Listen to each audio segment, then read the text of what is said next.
안녕하세요. 저는 28살 결혼을 앞둔 예비 신부입니다. 오늘 청취자 여러분께 들려드릴 사연은 운명적인 인연에 관한 이야기입니다. 여러분은 지나간 인연 중 기억에 남는 사람이 있나요? 제가 아는 한 사람은 잊지 못한 소중한 인연을 가슴에 품고 사십니다. 기적적으로 재회하여 감격의 눈물을 흘리기까지의 이야기를 들려드리면 좋을 것 같아 사연 보냈습니다. 그럼 저의 이야기를 시작할게요. 저는 외동딸로 태어나 부모님의 사랑을 듬뿍 받고 자랐습니다. 저희 아빠는 큰 대학병원에서 의사로 일하셨는데 지방으로 의료봉사를 자주 다니셨어요.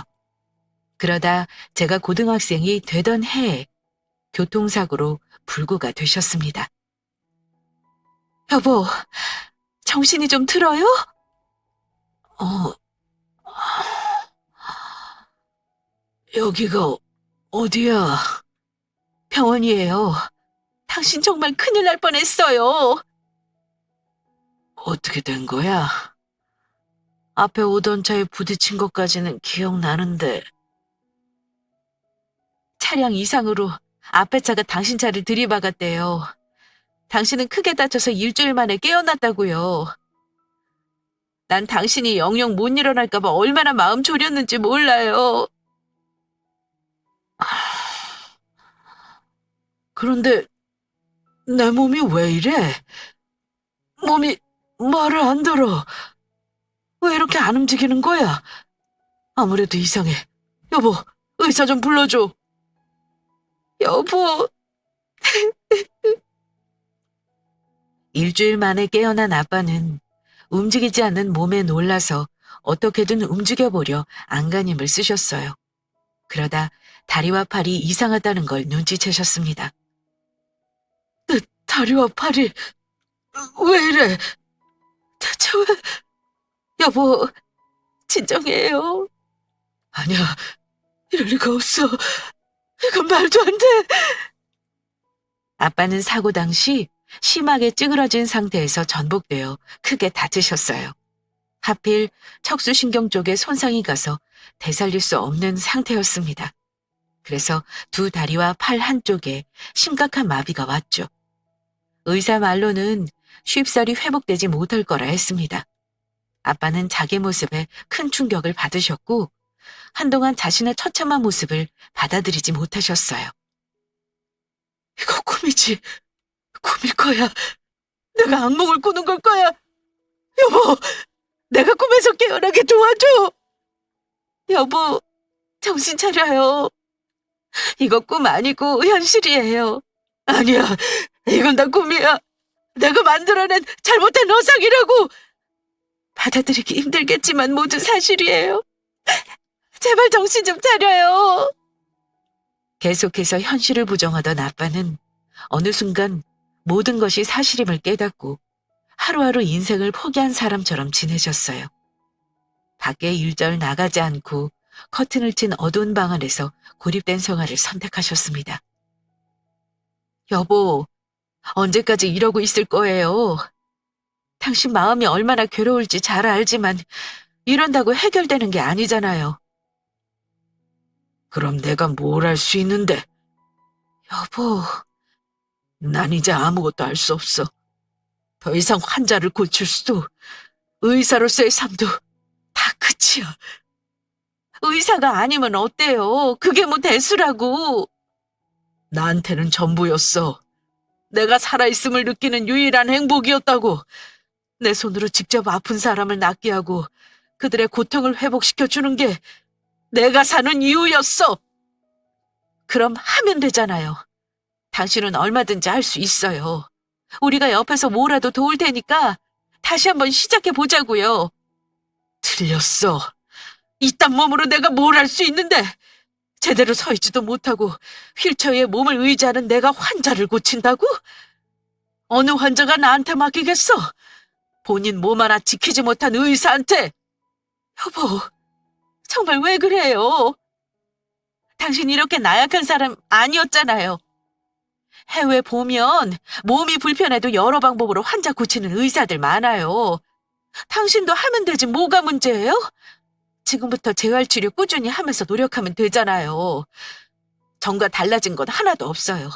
당신은 여전히 의사고 사람을 살리겠다는 의지가 강한 사람이라고요.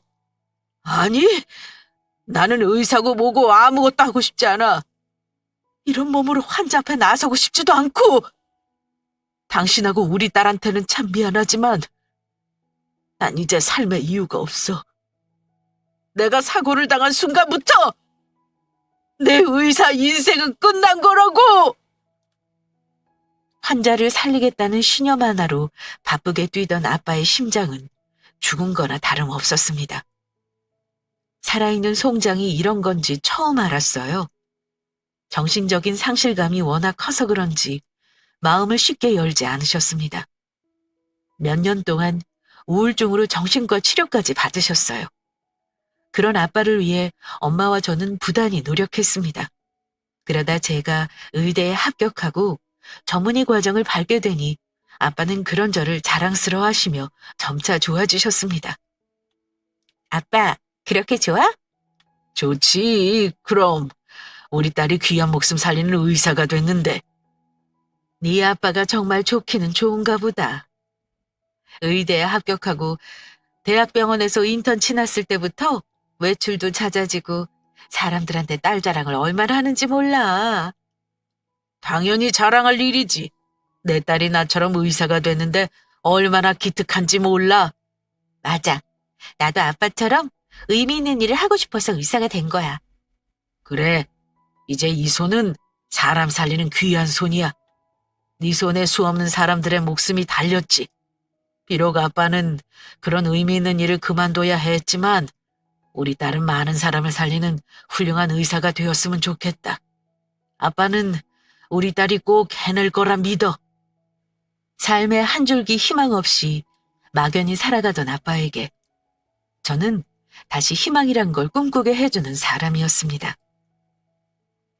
의사 과정을 밟으면서 아빠와 참 많은 이야기를 나누었어요.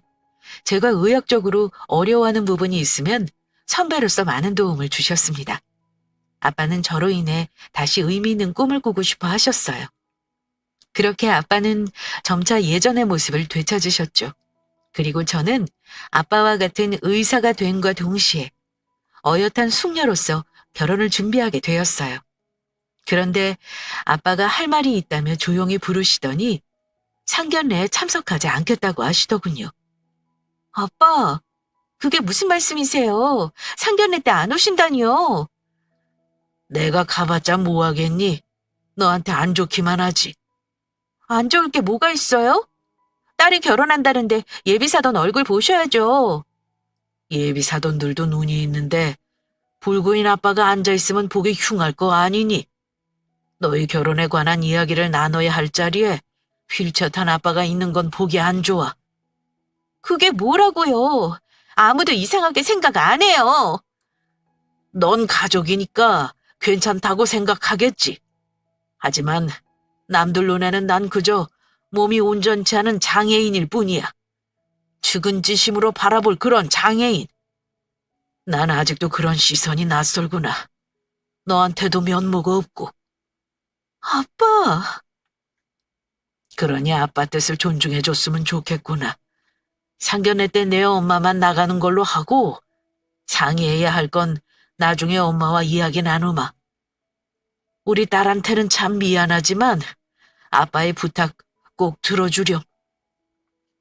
저는 정말 괜찮은데 아빠가 휠체어를 탄 채 저와 입장한다고 해도 상관없는데 아빠는 본인 스스로 용납하지 않으셨어요. 본인의 모습이 제게 도움되지 않으리라 생각하셨죠.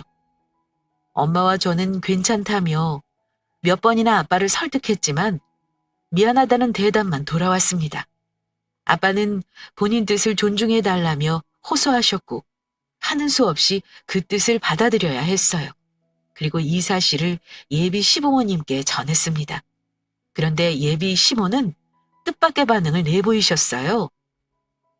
뭐 정 그러시다면 그렇게 하시게 하렴. 안 그래도 조금 신경 쓰이긴 했어. 네? 내가 지금은 멀쩡해 보이지만 나도 한때 크게 아픈 적이 있었어. 크게 사고 나서 사내 못 사내 할 때가 있었지. 그때 내 꼴이 어땠는 줄 아니? 사람인지 시체인지 모를 정도로 깡말라서 도저히 못 봐줄 수준이었어. 그래서 예비 사돈 마음이 이해돼. 나라도 휠체어 탄 내 모습 중요한 자리에 내보이기 싫을 것 같아. 그러니 너희 아버지 뜻 다 이해한다. 그리고 결혼식 때 말이야. 그때도 참석하시지 않는 게 좋겠구나. 사돈 자리가 비어 있어도 남들이야 무슨 사정이 있겠지 하고 생각할 거야. 어머니, 그게 무슨... 결혼식 때 저희 아버지 보고 오지 말란 말씀이신가요? 오지 말라는 게 아니라 한번 생각해 보라는 거야. 상견례 때도 모습 내보이길 꺼리시는데 사람 많은 결혼식장은 다르겠니? 다 사돈과 너희들을 위해서 하는 말이야. 아무리 그래도 그건 아니죠. 그래도 하나뿐인 딸이 결혼하는데 아빠가 참석 안 하실 리 없잖아요. 혹시 휠체어 탄 아빠 모습이 부끄러우신 건가요? 그렇다기보다는 남들 시선이 신경 쓰이는 거야. 막말로 우리야 그렇구나 싶어도 남들은 우리와 같은 시선으로 보겠니? 그걸 사돈이 견디실 수 있겠어? 아무리 장애인 보는 시선이 좋아졌다고 해도 여전히 장애인한테 불편한 시선이 따르는 법이야. 넌 네 결혼식인데 여러 사람 시선 안 중요하니? 그게 무슨 상관이라고요? 저는 하나도 의식 안 해요. 설사 아빠를 불편하게 보더라도 제 결혼식이고 제 아빠세요. 딸이 결혼하는데 부모가 당연히 와야죠. 몸이 불편한 사람은 결혼식에 오지 말란 법이 있는 것도 아닌데 상관하지 않아도 될 시선을 미리 의식하는 건 아닌가 싶네요. 아유, 그래. 이왕 말이 나왔으니 이야기할게. 호상은 시어머니 노릇을 하는 것도 못하겠다. 체면이고 뭐고 사실대로 말하는 게 낫지. 우리 아들이 좋다고 해서 허락하는 결혼이지만 솔직히 장애 있는 사돈 난 달갑지 않다. 우리 집안이 뭐가 아쉬워서 장애 있는 네 아빠와 사돈을 맺어야 하니? 지금 내 마음이 얼마나 심란한지 네가 알기나 해? 다 큰 자식 혼내서 결혼 못하게 말릴 수도 없고 아쉬운 대로 너 하나 보고 결혼 허락하는 거야. 의사란 네 직업이 마음에 들어서. 집안에 의사 하나쯤은 있으면 좋으니 허락했어. 하지만 장애 있는 사돈은 아니지. 결혼식장에 오만 사람들이 다 올 텐데 우리 체면도 생각해줘야 하는 거 아니니? 어머니, 말씀이 너무 심하시네요. 장애가 체면을 상하게 하는 이유가 되나요? 그래, 네 마음 다 알아. 장애가 있어도 네 아빠니 이런 소리 듣기 싫겠지. 하지만 우리 처지도 이해는 해줘야 해. 나라고 좋아서 이런 소리 하겠니? 입장 바꿔서 생각해봐. 우리 집안 어디 가서 무시당하는 수준 아니야. 우리 아들과 선보겠다는 집안이 한둘인 줄 아니? 너도 알잖아. 네 시아버지가 하시는 사업이 얼마나 큰지. 이렇게 잘 살면 수준 맞는 사돈과 연 맺고 싶은 게 당연한 거야. 우리가 왜 장애 있는 사돈을 맞이하면서까지 이 결혼을 허락해야 하니? 하지만 우린 그거 다 포기하고 너 하나만 보고 결정한 결혼이고. 내 말 무슨 뜻인지 알겠지? 결혼 허락한 이상 더 이상 이런 이야기 하지 않겠다만 결혼식 때 사돈은 되도록 안 오시는 쪽으로 방향 잡아줬으면 좋겠구나. 사돈 안 오시니 상견례는 간소하게 진행하고 참 오늘 우리가 나눈 이야기는 아들이 몰랐으면 좋겠어. 알아서 좋을 거 없잖니? 고상하고 인자하게만 느껴졌던 예비 시모가 이런 말씀을 하실 줄 상상도 못했습니다. 저는 생각도 못한 말을 듣고 무거워진 마음으로 예비 시댁을 나왔어요. 그리고 한참을 생각했습니다.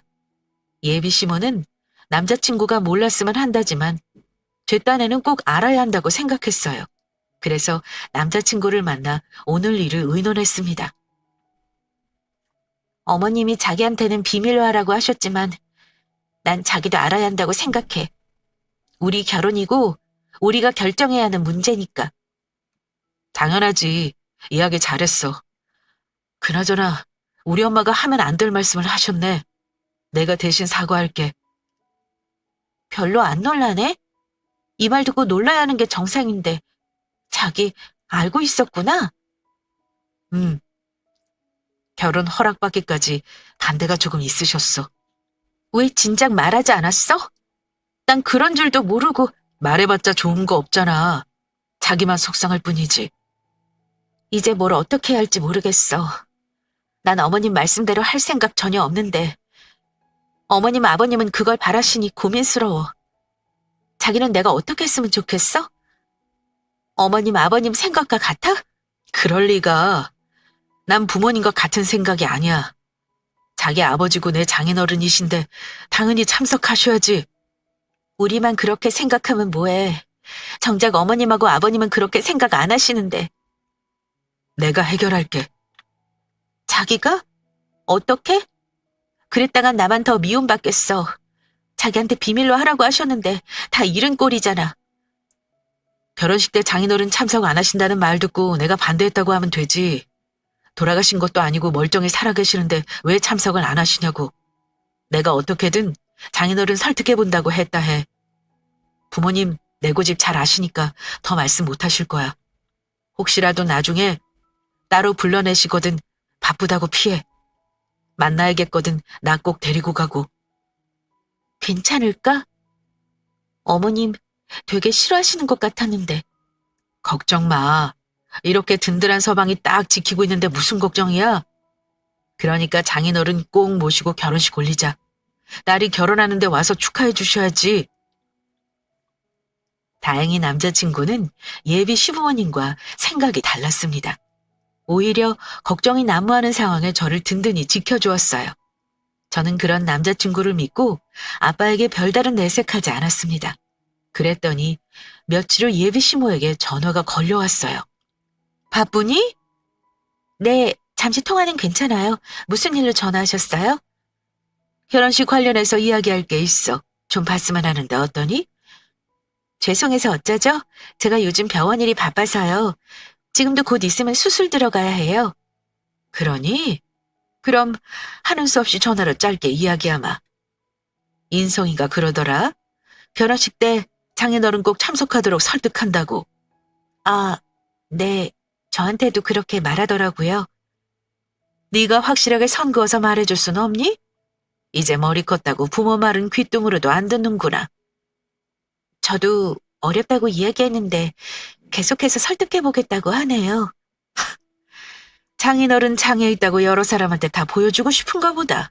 부모 속도 모르고. 내가 그 꼴 보기 싫어서 말렸건만 기어이. 어머님도 아시잖아요. 인성 씨 고집 센 거. 저도 이기기 힘들어요. 제가 아무리 아빠 사정을 이야기해도 들으려 하지 않아요. 돌아가신 것도 아니고 멀쩡히 살아계시는데 어찌 안 오실 수 있냐고 펄쩍 뛰더라고요. 아이고 머리야. 그래, 우선 알겠다. 하는 수 없지 뭐. 그럼 고생하렴? 남자친구가 한 고집하는 게 이런 식으로 도움이 될 줄 몰랐어요. 이렇게 효과가 좋을 줄이야.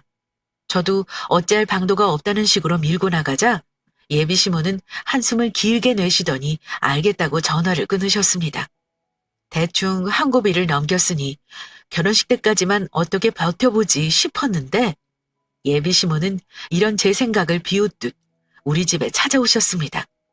새벽까지 수술하고 겨우 아침에 퇴근해서 집에 돌아오니 엄마가 슬쩍 이야기해 주셨어요. 그게 무슨 소리야? 어머님이 우리 집에 다녀가셨다니. 난 아무 연락 못 받았는데? 너 말고 우리한테 하고 싶은 말이 있어서 찾아왔다고 하더구나.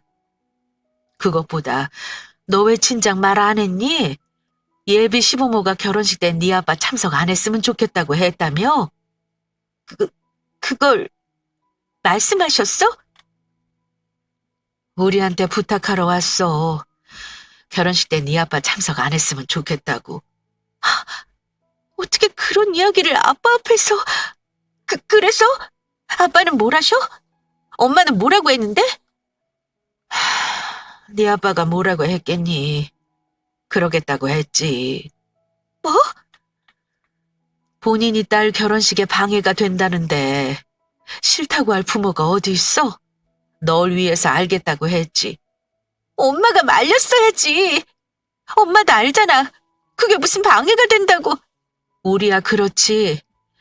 하지만 내 예비 시부모는 우리와 생각이 달라. 처음에 엄마도 듣고 참 당황스러웠어. 이렇게 찾아와서 부탁까지 해야 하나 싶더라. 그러게 엄마한테 진작 눈치 주지 그랬어. 그랬으면 네 아빠 못 듣게 막았을 텐데. 미안해. 나도 어머님이 이렇게까지 하실 줄 몰랐어. 아빠 많이 속상해 하시지? 혹시 어머님이 선 넘은 말한 건 없어? 이렇게 찾아와서 그런 부탁하는 것부터가 이미 선 넘은 거 아니니?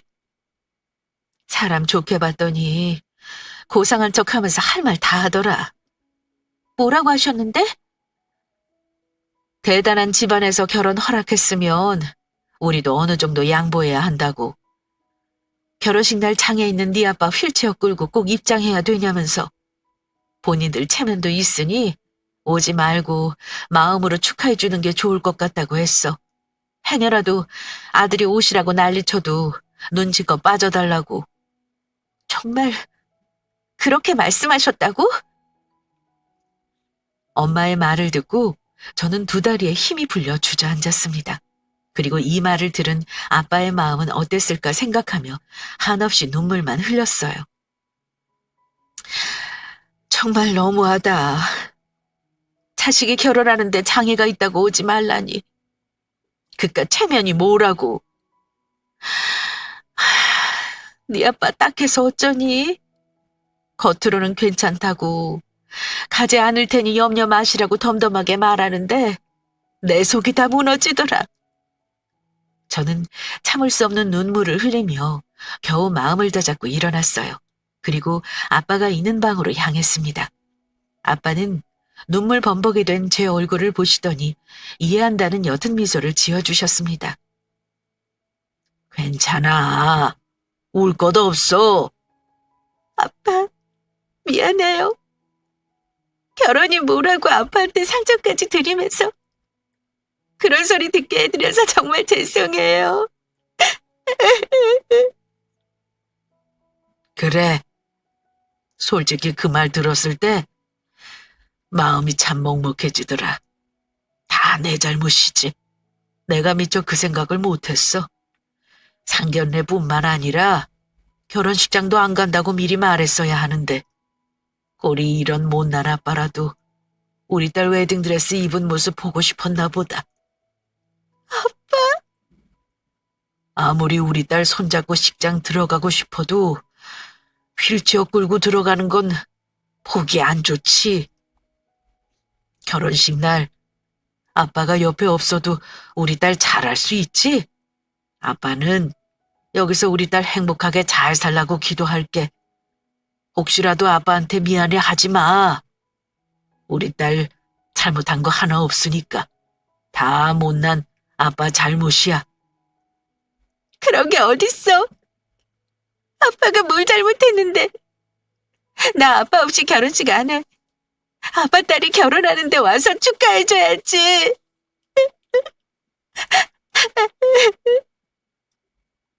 한 번밖에 없는 결혼식이잖아.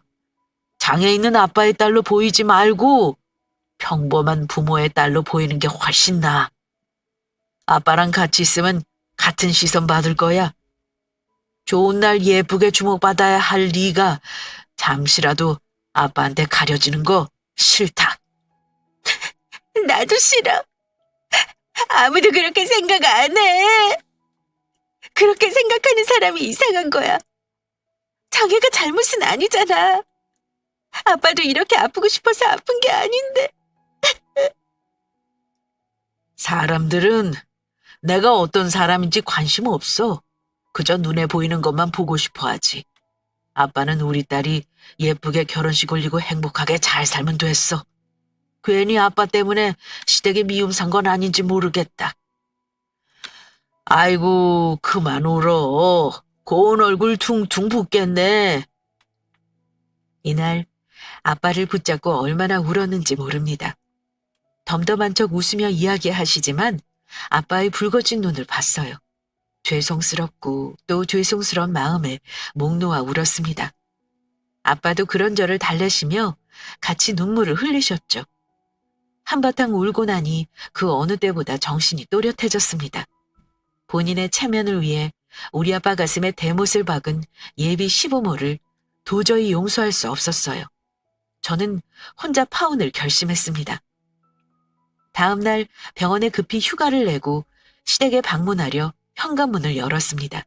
그랬더니 누군가 집 앞에 서 있더군요. 김선혜 씨 맞으시죠? 네, 제가 김선혜인데 누구시죠? 퀵입니다. 퀵이요? 올 데가 없는데? 저는 퀵 배달원이 건네는 상자를 받았고 누가 보낸 건지 살펴보고 상자를 확인했어요. 그런데 타이밍 한 번 참 대단하더군요. 파혼하기 위해 시댁에 가려던 참이었는데 완성된 청첩장이 배달 왔습니다. 저는 봉투 속 예쁘게 들어있는 청첩장을 보고 깊은 한숨을 내쉬었습니다. 헛헛한 마음에 쓴웃음도 지어 보였죠. 그리고 쓸모없어진 이 청첩장을 어찌해야 할까 고민하다가 하나를 가방에 넣어 챙겼습니다. 그런 다음 곧장 남자친구 집으로 향했어요. 배를 누르니 남자친구가 저를 맞아줬습니다. 저는 남자친구를 따라 거실로 들어갔죠. 왔니? 그래, 앉아라. 네. 환자 보느라 바쁠 텐데 무슨 일로 온 거니? 우리한테 할 말 있다고? 그래, 자기야. 할 말이 뭐야? 나도 꼭 같이 들어야 한다고 하니까 하루 종일 궁금하더라. 우선 제가 찾아온 이유는 어머님이 잘 아시리라 생각해요. 저는 웃음기 없는 얼굴로 어머님을 똑바로 바라봤습니다. 그러자 어머님은 남자친구 눈치를 슬쩍 보더니 아무렇지 않은 척 말씀하셨습니다. 그게 무슨 말이니? 내가 뭘 안다는 건지? 어제 저희 부모님 뵈러 집에 오셨잖아요. 뭐? 엄마, 어제 장인 장모님 뵈러 가셨어요? 결혼 준비하는데 어른끼리 만나지도 못해? 그래서 하고 싶은 말이 뭐니? 다 있는 자리에서 알리고 싶어서요. 남자친구도 알아야죠. 어머님이 어제 얼마나 추악한 짓을 하셨는지. 뭐? 추악한 짓? 뭐야, 엄마 뭐 실수했어요? 혹시, 아니지? 내가 생각하는 그거, 아니죠? 그렇죠? 그래. 장애가 있는 네 아빠 보기 안 좋으니 결혼식 때 오지 말라고 했다. 그게 뭐 어때서? 엄마, 정말 왜 그래요? 어떻게 장인어른께 그런 신뢰되는 말씀을 하실 수 있으세요? 네가 결혼식에 모시겠다 설득하고만 나서지 않았어도 내가 그랬겠어? 그렇다고 찾아가서 그런 말을 하면 어떡해요? 제가 설득한다고 난리친 거 일부러 그런 거예요. 엄마 때문에. 엄마가 결혼식 때 장인어른 못 오시게 하려는 거 알고 있었으니까. 뭐? 너 아들한테 말했니? 내가 못 오시게 하라고 한 거. 내가 비밀로 하라고 말했잖아. 당연히 제가 알아야죠. 제 결혼식이잖아요. 이게 어떻게 너희 결혼식이야? 결혼은 집안과 집안이 만나는 거지. 어른들이 괜히 있니? 너희들 멋대로 정하는 게 아니야. 그래서 그러셨어요? 어른이라 우리 아빠한테 그런 상처 주셨냐고요? 그깟 체면이 뭐라고. 저희 아빠한테 수모를 주실 수 있어요? 엄마한테 다 들었습니다. 저 그 말 듣고 어머님이 어떤 사람인 줄 확실히 알았어요. 실속은 하나도 없으면서 남 시선에 연연하는 사람, 인성보다 체면이 더 중요시 생각하는 사람, 맞죠? 아무리 기분 상했다고 지금 막 나가자는 거니? 저는 어머님에게 비하면 매우 정중하게 말씀드리는 거예요. 예, 너 이런 식으로 나오면 결혼이고 뭐고 다시 생각하는 수가 있어? 바라던 바예요. 얼마든지 다시 생각하세요. 전 이미 결혼할 마음 접었으니까. 자기야! 나 이 결혼 못하겠어. 미안하지만 우리 파혼하자. 그래서 그렇게 자신만만했니? 파혼할 생각에 천지분간 못한 거야? 너 생각 잘해야 해. 우리 아들은 선볼 여자들이 줄을 섰다지만 넌 아니지. 여자한테 파혼했다는 딱지 붙으면 좋아할 집안 없어. 네가 아무리 날고 기어도 우리 아들 같은 사람 또 만날 수 있을 것 같니? 만날 수 없겠죠. 하지만 상관없습니다. 대단한 집구석이면 뭐예요? 당신이 그 모양인데 인성 밑바닥인 사람 시어머니라고 모시고 싶은 마음 추호도 없습니다. 어쩌면 당신한테 그 말도 안 되는 말을 들었을 때 진작 파혼했어야 하는데 제가 참 어리석었어요. 아드님을 너무 사랑해서 사리분별을 못했네요. 그래서 우리 아빠에게 씻을 수 없는 상처를 드린 거겠죠. 저는 가방에서 챙겨온 청첩장을 꺼냈습니다. 그리고 봉투를 꺼내 탁자 위에 올려놓았어요. 오늘 집에 퀵으로 왔어요. 파혼하는 마당에 기념으로 하나 가지세요. 당신의 그 잔인한 짓이 아들에게 어떻게 돌아올지 뼈저리게 후회하시기를 바라요. 이게 보자 하니까 네가 이런다고 내가 눈 하나 깜짝할 것 같아? 우리 집 정도면 네 의사 생활 적게 만드는 건 일도 아니야. 엄마, 그만하세요. 이제는 하다 갑질까지. 참 여러 가지 하시네요. 그래요. 어디 한번 해보세요. 저도 가만히 당하고만 있지 않을 거니까. 네가 뭘 할 수 있는데 가진 것 없는 네가 날 이길 수 있을 거로 생각하니? 건방지게 굴지 말렴. 이러면 이럴수록 너한테 좋은 거 없어. 장애인은 아빠 밑에서 자란 게 뭐 대단하다고 고개 빳빳이 들고 까불어? 남자친구 엄마는 잔뜩 성난 표정으로 뺨이라도 때릴 듯 제게 성큼성큼 다가왔고 그러다 우연히 바닥으로 떨어진 청첩장을 밟고 멈칫했습니다. 그런데 뭔가 이상하다는 듯 유심히 살펴보더군요. 그리고 이내 창백해진 얼굴로 제게 물었습니다. 너희 아빠 성함이 김성학 이시니? 그건 왜 물으시죠? 말도 안 돼. 그래, 동명이인이겠지. 그분은 의사신데 그럴 리 없어. 의사요? 저희 아빠 의사셨어요. 뭐? 무슨 말도 안 되는 소리야. 장애인이 어떻게 의사 일을 해? 뭔가 오해가 있으신가 본데 저희 아빠 처음부터 장애 갖고 태어나신 게 아니에요. 의사 생활하시다 불의의 사고로 그렇게 되신 거지. 사고 나기 전에는 실력 좋은 유명한 의사셨어요. 아빠가 살린 환자도 많았고요. 그러니까 우리 아빠 별 볼 일 없는 장애인 취급 마세요. 저한테는 그 누구보다 훌륭한 분이시니까. 뭐? 의사였다고? 의사란 말에 남자친구 엄마는 놀란 표정을 지었습니다. 그러더니 황급히 방에서 무언가를 찾아오셨어요. 그리고 제 앞에 낯익은 만년필을 하나 보여주셨습니다. 이거 뭔지 알아보겠니? 이건 아빠 건데. 저는 어머님 손에 들려있던 만년필을 잡아서 이리저리 돌려보며 살펴봤습니다. 그리고 아빠의 이름이 적혀진 이니셜이 보였어요. 이거 아빠 이니셜 맞아요. 아빠 만년필이 확실해요. 그런데 이걸 왜 어머님이 가지고 계세요? 세상에, 내가 그분을 몰라 뵙고. 남자친구 어머니는 충격받은 듯 주저앉아 가슴을 치며 통곡하셨습니다. 어머님의 갑작스런 행동에 모두 놀라서 쳐다보기만 했어요. 어머니는 한참을 우시더니 일어나서 아빠를 뵈러 가야 한다고 했습니다. 저는 대체 왜 그러시냐고, 왜 우리 아빠한테 무슨 말 하려는 수작인 거냐고 난리를 쳤지만 어머니는 듣지 않으셨어요. 품에 만년필을 소중히 쥐더니 우리 집으로 향하셨어요.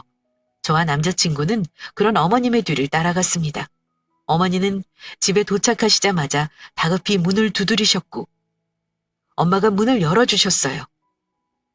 아니, 사부인이 또 무슨 일로... 어머니는 엄마께 고개 숙여 인사하신 뒤 집으로 들어가셨고 거실에 계신 아빠와 마주쳤습니다. 그리고 다짜고짜 휠체어에 탄 앞으로 다가가 무릎을 꿇으셨어요. 그 모습에 놀란 아빠는 어머니께 이러지 마시라고 말렸습니다. 그러자 어머님은 눈물 고인 눈으로 아빠를 올려다보며 말씀하셨어요. 선생님, 김성학 선생님 맞으시죠? 네? 저 모르시겠어요? 저예요. 선생님께서 살려주셨잖아요. 선생님께서 주신 이 만년필 지금까지 잘 가지고 있어요. 가만히 있어봐. 이거 그럼 사부인이 그때 네, 맞아요. 저예요. 세월이 참 많이 흘렀네요. 미국에서 돌아온 이후 선생님을 얼마나 찾았는지 몰라요. 감사하다고. 저 이렇게 건강해져서 돌아왔다고 꼭 보여드리고 싶었는데 아무리 수소문해도 병원에 김성학 선생님은 안 계신다고 하더라고요. 그렇게 몇 년을 찾아 헤매다 포기했어요. 선생님께 무슨 일이 생기셨나 보다 하고요.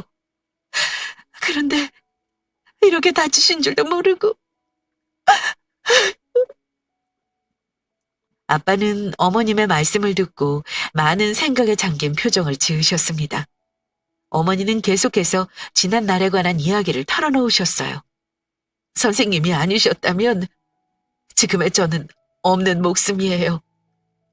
그래서 꼭 감사하단 말씀을 드리고 싶었는데 너무 늦게 알아봐서 죄송해요. 시간이 많이 지났지만 기억해요. 그때 큰 사고로 다들 얼마 못 가 죽을 거라고 했죠. 눈도 실명 위기여서 앞이 잘 안 보였지만 그래도 시를 쓰고자 하는 열정이 대단했어요. 본인이 언제 죽을지도 모르는데 말이죠. 맞아요. 다들 절 포기했어요. 우리나라에선 알고 긴다는 의사들 모두 하나같이 고개 돌렸는데 유일하게 선생님만 절 포기하지 않으셨어요. 그때 수술실 들어가기 전에 선생님께서 그러셨죠? 수술하다 잘못하면 죽을 수도 있지만 꼭 살리겠다고. 반드시 꼭 살려서 제가 좋아하는 시 쓰는 삶 살게 해주겠다고. 기적처럼 선생님께서는 정말 저를 살려주셨어요. 눈 고치러 미국으로 가는 날 제게 주신 이 만년필 고이 간직했습니다. 눈이 다 낫기 전까지는 이 만년필로 제가 원하는 시를 쓰라고 하셔서 저 정말 한 글자 한 글자 열심히 썼어요. 제가 쓴 글을 읽을 수 없고 볼 수 없어도 언젠가는 볼 수 있으리라 굳게 믿으며 시 쓰는 걸 포기하지 않았습니다. 선생님 덕분에 괴롭고 힘들어도 포기하지 않고 살아갈 수 있었어요. 선생님은 제 생명의 은인이십니다. 정말 감사했습니다. 그리고 여전히 감사합니다. 어머님의 지난 이야기를 듣고 알 수 있었습니다. 두 분의 인연이 꽤 깊다는 것을요. 아버지는 목 놓아 우는 어머님을 쳐다보며 같이 눈물 흘리셨습니다. 제가 더 감사하네요. 이렇게 살아있어줘서 정말 고맙습니다. 그때 당신은 참 위태로워 보였어요. 망가진 몸에 앞이 보이지 않으니 하루하루 좌절하다 삶의 끈을 놓으려 했죠. 그래서 보여주고 싶었어요. 포기하지 않고 당신을 살려서 꿈꾸는 미래를 보여주고 싶었습니다. 이 만년필, 제게도 참 의미 있는 물건이에요. 처음 의사 됐을 때 존경하던 교수님께서 제게 물려주셨던 거죠. 미국으로 떠나는 당신에게 줄 수 있는 희망은 이 만년필이 전부였습니다. 참 다행히도 이 만년필이 당신에게 기적을 선물했군요. 어쩌다 이렇게 되신 거예요? 선생님처럼 좋으신 분이 어쩌다 그런 사고를 당하셨어요? 죄송합니다. 제가 죽을 죄를 지었습니다. 저를 살려주신 분께 잊지 못할 상처를 안겨드렸어요. 선의 말이 다 맞습니다. 그깟 체면이 뭐라고 하나뿐인 딸 결혼식에 못 오게 하고. 제가 정말 죄인입니다. 제가 다 잘못했어요. 선예야, 정말 미안하다. 내가 너와 네 부모님께 큰 잘못을 저질렀어. 이 죄를 어떻게 갚을 수 있겠니? 선생님, 제가 이렇게 100번이고 1000번이고 무릎 꿇고 사죄할게요. 이미 드린 상처가 없어지지 않겠지만 조금이라도 흐려질 수 있다면 몇 번이고 무릎 꿇겠습니다. 괜찮습니다. 그만하시고 일어나세요. 건강한 모습으로 살아있어 준 것으로 이미 다 갚으셨어요. 다 갚다니요. 선생님께서 제게 살아갈 희망과 지금의 삶을 주셨어요. 갚으려면 아직 한참 멀었습니다. 그러니 가까이에서 계속 갚을 수 있게 해주세요. 부족하고 못난 시어머니지만 따님을 주신다면 소중히 받겠습니다. 죽을 때까지 아끼고 보살피며 어여쁘게 대할게요. 우리 선예 참 잘 컸어요. 선생님처럼 훌륭한 의사가 되었으니까요. 앞으로 제가 선예 뒷바라지 하겠습니다. 더 성장하고 올라갈 수 있도록 최선을 다해 도울게요. 그러니 못난 제게 귀한 따님을 주세요. 우리 딸이 좋다면 저도 좋습니다. 하지만 딸아이가 원하지 않는다면 저 또한 그렇고요. 아빠는 어머님의 말씀을 듣고 그래도 되냐는 식으로 저를 쳐다보셨습니다. 저는 아빠를 보며 미소 띤 얼굴로 끄덕였어요. 다행히 딸이 좋다는군요. 그럼 우리 딸아이를 잘 부탁합니다. 저도 강서방 제 아들로 생각하고 사랑으로 품을게요. 그렇게 어머님과 아빠의 인연으로 우리의 결혼식은 예정대로 진행되었습니다. 어머님께서는 휠체어를 탄 아빠가 입장하실 때 불편함은 없는지 식장을 꼼꼼히 살피셨어요. 심지어 식장 측에 휠체어 이동에 불편한 분이 없도록 세팅해 놓을 것을 지시하셨죠. 그뿐만이 아니었습니다. 저희 웨딩 사진 한편에는 신부 쪽 부모님을 소개하는 판을 만드셨어요. 거기에는 지난 시절 의사로 활동하던 아빠의 업적이 적혀 있었습니다. 결혼식을 올리기 전까지 우여곡절이 많았지만 남자친구와 저는 양쪽 부모님의 큰 축복을 받으며 결혼식을 무사히 올렸습니다.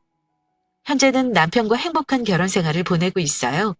어머님은 사고 당시 아빠가 좋아하셨던 봉사일에 적극적으로 참여하고 계십니다. 물론 저희 부모님과 함께 말이죠. 세 분이 여러 봉사활동에 참여하며 어려운 이웃을 돕는 일에 큰 보람과 행복을 느끼고 계세요. 그리고 우리 부부는 곧 미국으로 떠납니다. 어머님의 전폭적인 지원으로 제가 해외에서 연수받게 됐어요. 저도 언젠가는 아빠처럼 훌륭하고 좋은 의사로서 열심히 활동하려 합니다. 그럼 지금까지 저의 긴 사연 들어주셔서 감사합니다. 모두 건강하세요.